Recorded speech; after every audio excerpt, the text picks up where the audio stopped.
আরে বাহ বৌমা, তোমার তো খুব সুন্দর লাগছে। এক্কেবারে লক্ষ্মী প্রতিমার মতো। কি যে বলেন না বাবা, আপনার দেওয়া শাড়িটাই তো পরেছি। হুম, ওই জন্যই তো বলছি, শাড়িটাতে তোমাকে খুব সুন্দর মানিয়েছে। অবশ্য তুমি যে শাড়ি পরো না কেন, তোমাকে সব শাড়িতেই সুন্দর লাগে। একেবারে লক্ষ্মী প্রতিমা বৌমা আমার। বাবা, পছন্দটা কার দেখতে হবে তো। তোমার ছেলের পছন্দ বলে কথা, খারাপ হতেই পারে না। হ্যাঁ, এটাও মানতে হবে। আমার ছেলেও কিন্তু কম না বৌমা। দুজনকে খুব সুন্দর মানিয়েছে। এক্কেবারে শিব পার্বতী জুটি। হ্যাঁ, কি বলো গিন্নি? হুম, দেখছি তো তাই। তা তোরা কখন ফিরবি? আসতে রাত হবে বুঝি? হ্যাঁ মা, বন্ধুর বিয়ে তো, শেষ পর্যন্ত থাকতে হবে। আমরা বিয়ে শেষ হলেই চলে আসবো। না, না বাবা, বেশি রাত হলে আর আসার দরকার নেই। দিনকাল ভালো না। রাত বিরেতে কখন কোন বিপদ ঘটে যাবে জানতে পারবো না। তোরা ওখানে থেকে যাবি। ঠিক আছে বাবা, তাই হবে। আমরা আসলাম তাহলে। হ্যাঁ বাবা, আসছি। মা, এলাম। যাও, সাবধানেই যেও। একে তো সুন্দরী, দেখো আবার রাস্তাঘাটে কোনো বিপদ যেন ঘটিয়ে বসো না। তুমি কিভাবে কথা বলছো বৌমার সাথে? ওভাবে কেউ বলে? মেয়েটা কি ভাবলো বলো তো? কি আর ভাববে, বিয়ের পরে থেকেই তো দেখছি বৌমার রূপের প্রশংসায় সবাই একেবারে পঞ্চমুখ। কি এমন রূপের বাহার বুঝি না বাপু। তুমি কি বৌমাকে দেখে হিংসা করছো? তোমার থেকে বৌমা দেখতে ভালো বলে? বয়েই গেছে আমার হিংসা করার। কি এমন দেখতে, মেকআপের জোরেই তো টেকে আছে। আজকালকার মেয়েরা মেকআপ ছাড়া চলতে পারে নাকি? হতো আমাদের সময়, রোদে জলে মাঠে পড়ে থাকতে হতো। তখনই তো বুঝতাম যে প্রকৃত রূপের অধিকারী কে। আচ্ছা হয়েছে, হয়েছে বাবা। তোমার যে দেখতে খারাপ সেটা কি কেউ বলেছে? তাহলে তুমি এত রাগছো কেন? আমি রাখতে যাব কোন দুঃখে? তুমি বললে তাই আমি বললাম। হয়েছে, নাও। আরে শান্তি বৌদি, কোথায় গিয়েছিলে? বাজারে বুঝি? হ্যাঁ, এই বাজার থেকেই ফিরছি। তা তুমি এখানে দাঁড়িয়ে, বাড়ির ভিতরে চলো। হ্যাঁ, যাব বলেই তো দাঁড়িয়ে আছি। তা তোমাদের কাউকে দেখতে পাচ্ছি না বলে আর যেতে পারিনি। সে কি, আমাদের দেখতে পাওনি তো কি হয়েছে? ভিতরে গেলেই তো দেখা পাবে। বাড়িতে বৌমা আছে, গিয়ে বসে কথা বলতে পারতে। আরে হ্যাঁ, তোমার বৌমাকে দেখবো বলেই তো এসেছি। তা হ্যাঁ গো, তোমার বৌমা নাকি খুব সুন্দরী। সবাই বলে তুমি নাকি কপাল করে বৌমা পেয়েছো। পাড়ায় তো তোমার বৌমাকে নিয়ে সবাই খুব প্রশংসা করে। লোকের মুখে এত বেশি বেশি কথা শুনে শুনে আমারও খুব ইচ্ছা হলো দেখার, তাই তো চলে এলাম। তা কোথায় তোমার বৌমা? ঘরেই আছে, কোথায় আর যাবে? চলো, অত দূর থেকে কষ্ট করে এসেছো মহারানীকে দেখবে বলে, ভিতরে চলো। বৌমা, কোথায় গেলে গো? এদিকে এসো একবার। তুমি এখন সেলিব্রিটি হয়েছো, সবাই দূর দূর থেকে দেখা করার জন্য আসছে। মুখটা একবার দেখিয়ে দাও, যত সব। বসুন কাকিমা, আমি আপনার জন্য চা করে আনি। না না বৌমা, আর চা করার দরকার নেই। আমি কিছু খাবো না এখন। কিন্তু তোমার শাশুড়ি ওভাবে চলে গেল যে? তোমার শাশুড়ি কি তোমাকে পছন্দ করে না? না কাকিমা, তেমনটা নয়। আসলে মা বাজার থেকে এসেছে, হয়তো একটু ক্লান্ত আছে, তাই চলে গেল। আপনি বসুন না, আমি মাকে ডেকে দিচ্ছি। না বৌমা, থাক, আর ডাকতে হবে না। আমি এই তোমাকে দেখতেই এসেছিলাম। সবাই তোমাকে নিয়ে এত প্রশংসা করে, আমি আর থাকতে পারলাম না। একবার দেখতে ছুটে এলাম। সত্যি তুমি খুব লক্ষ্মীমন্ত বউ। আমিও যদি এরকম একটা বৌমা পেতাম, তাহলে আমার জীবনটা ধন্য হতো।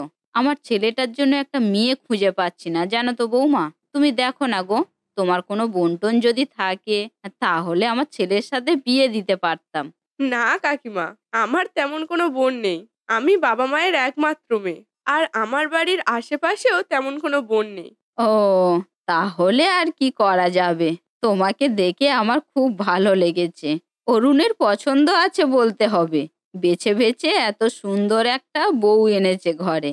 আমার ছেলেটাও যদি এরকম একটা প্রেম করতো, তাহলে আমি বেঁচে যেতাম।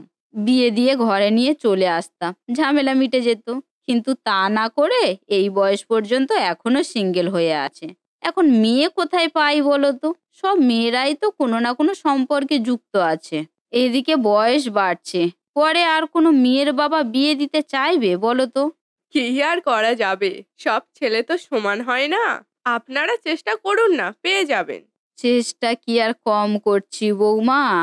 ওর বয়সে মেয়ে তো আর কেউ সিঙ্গেল নেই, হয় ঠিক হয়ে আছে, না হয় বিয়ে হয়ে গেছে। এবার অল্প বয়সী মেয়ে যাদের পাচ্ছি, তাদের বাবারা তো কেউ বয়স্ক ছেলের সাথে বিয়ে দিতে রাজি নয়। এখন তো বেশ সমস্যায় পড়ে গেলাম। আপনার ছেলে তো ভালো চাকরি করে, একটা না একটা মেয়ে নিশ্চয়ই পেয়ে যাবে। ও নিয়ে আপনি চিন্তা করবেন না। দেখা যাক ভগবান কবে মুখ তুলে তাকায়। আমি এখন উঠি গো বৌমা, অনেকক্ষণ হয়ে গেল এসেছি। আর একটু বসুন না কাকিমা, কিছু খেলেন না, এভাবে শুধু মুখে চলে যাবেন? থাক বৌমা, আবার পরে আসবো। তোমার শাশুড়িকে বলে দিও আমি চলে গেছি। ঠিক আছে কাকিমা, বলে দেব।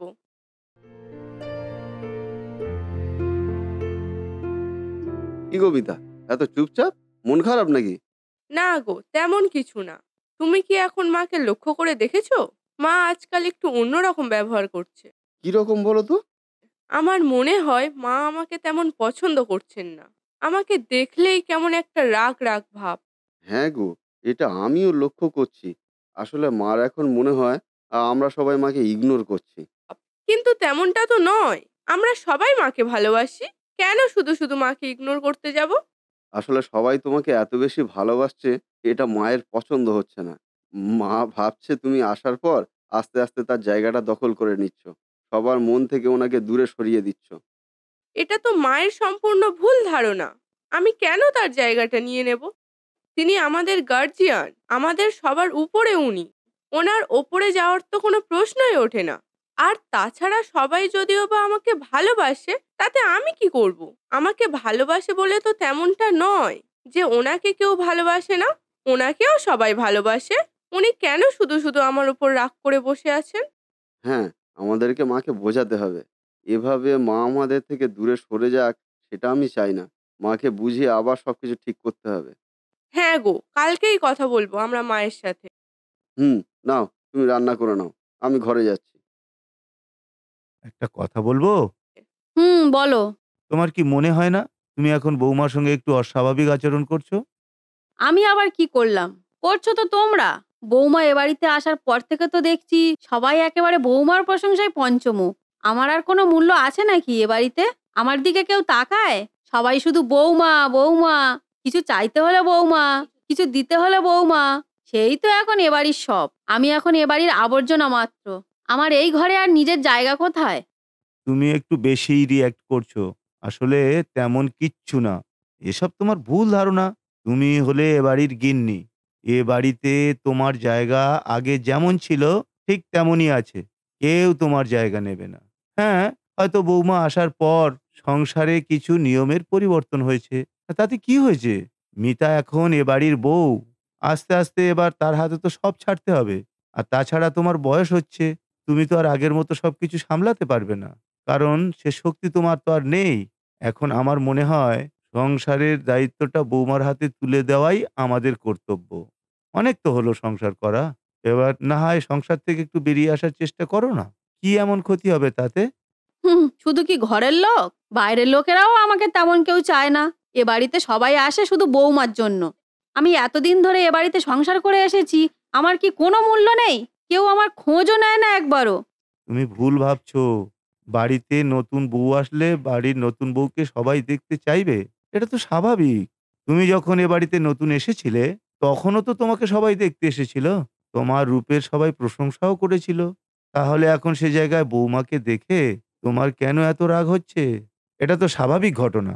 তুমি এসব ভুল ভাবনা থেকে বেরিয়ে আসার চেষ্টা করো। বৌমাকে ভালোবাসো। সে আমাকে কত ভালোবাসে।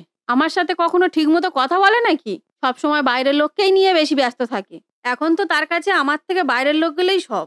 না গো না, এটা তুমি ভুল ভাবছো। তুমি একবার বৌমার সাথে ভালোভাবে মিশে দেখো। বৌমা খুবই ভালো মেয়ে। সে ভালো বলেই তো সবাই তাকে এত ভালোবাসে। তুমি তাকে দেখে হিংসে করছো, দূরে সরে যাচ্ছ। তাই তো সে তোমার কাছেই আসতে পারছে না। তুমি বৌমাকে কাছে টেনে দেখো, সে অবশ্যই আসবে। মা, আজকে আমার ভাই আসবে বাড়িতে। তোমার ছেলে বাজার থেকে একটা কাতলা মাছ এনেছে, কিন্তু মাছটা কিভাবে রান্না করব বুঝতে পারছি না। তুমি একটু বলে দাও না কি করব। কাতলা মাছ এনেছে যখন দই কাতলা করো, সবাই পছন্দ করে দই কাতলা। কিন্তু আমি তো ভালো রান্না করতে পারি না মা। তুমি একটু আজকে রান্নাটা করে দেখিয়ে দাও না আমাকে। আমি শিখতে চাই তোমার কাছে। আমার কাছে রান্না শিখতে চাও? কেন, তুমি তো ভালো রান্না পারো, সবাই তোমাকে এত প্রশংসা করে। না মা, ওটা তো সবার মুখের কথা। আমার মন রাখার জন্য সবাই ভালো বলে, কিন্তু বিশ্বাস করো আমি রান্না মোটেও ভালো পারি না। আমি জানি সেটা। তুমি আমাকে ভালো করে রান্না শিখিয়ে দাও না। আমি রান্না পারি না। ঠিক আছে, এসো দেখিয়ে দিই। ফ্রিজে দই আছে? হ্যাঁ মা, তোমার ছেলে এনে রেখেছে, আমি বের করছি।